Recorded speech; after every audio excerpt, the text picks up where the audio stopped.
sa që votat e tjera që ishin Bashkinë e Madhe apo Bashkinë e Vlorës thjesht janë plotësuese, por fitore mund të them që ma dhanë këto 3 bashki. Këto 3 bashki. Por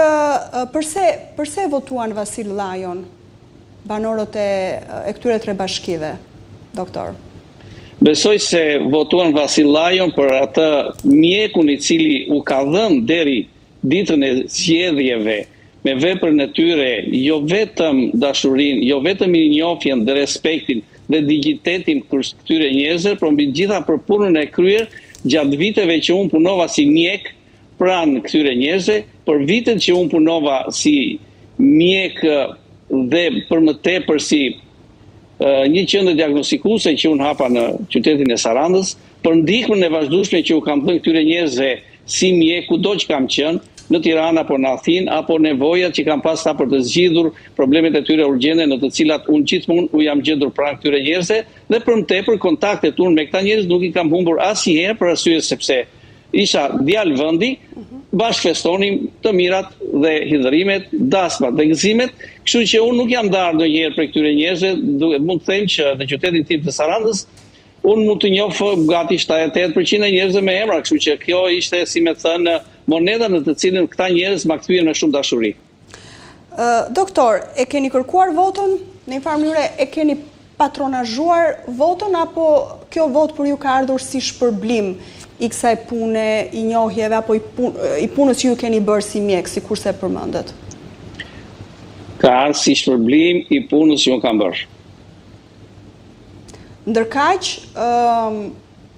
besoj ju jeni në dieni që nuk do me thënë janë pothuajse të përditshme akuzat e opozitës se këto zgjedhje janë të manipuluara, janë një farsë elektorale, ka patur një patronazhim të votës jo vetëm në territorin e Shqipërisë, por edhe në diasporë. Si përgjigjeni ju këtyre akuzave, doktor? Unë i përgjigjem që njerëzit votuan në mënyrë të lirë në datën 11 maj, shprehen vullnetin e tyre, shprehen vlerësimin dhe përzgjedhjen që bën në figurat e kandidatëve, pavarësisht nga forca politike në të cilën ata vinin. Unë nuk pash njerëz të cilët të krijohej një presion se për kë person do të votonin, por për mua ishte një proces i lirë dhe shumë demokratik. Nga deputet të Partisë Demokratike apo të opozitës në qarkun e Vlorës, keni dëgjuar akuzat të tilla, sepse këto i dëgjojmë tani, edhe përmes konferencave për shtyp të zotit Berisha, por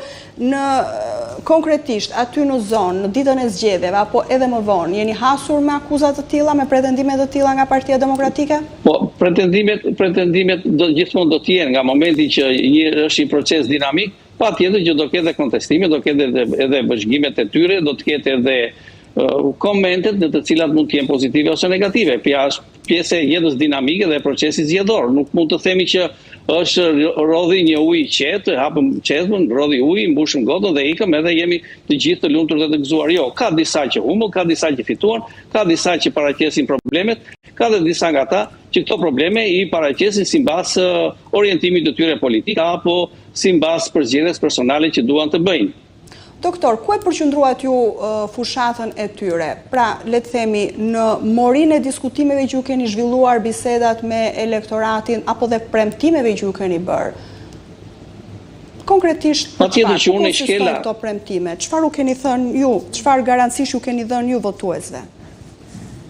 Unë garancinë e parë që kam dhënë votuesve është që unë do të punoj për ju për arsye se kaq vite si mjek në një farë mënyre ka ardhur që unë të jem pranë njerëzve, pranë problemeve të tyre dhe do të mundohem me atë pjekurinë profesionale që kam pas për të zgjidhur problemet mjekësore dhe diagnostikuese të zgjidh në një farë mënyre aq sa do më lejohet brenda kuadrit ligjor të zgjidhe problemet e tyre. Unë i kam shkelur fshatat një për një, pëllëm për pëllëm, metër për metër, kam parë problemet dhe hallet e tyre, të cilat i kam mbajtur shënim, i kam evidentuar dhe u kam premtuar që brenda forcave të mia me maksimumin tim, duke qenë një avokat i tyre midis pushtetit vendor dhe pushtetit qendror, të zgjidh mjaft të problemeve të tyre, të cilat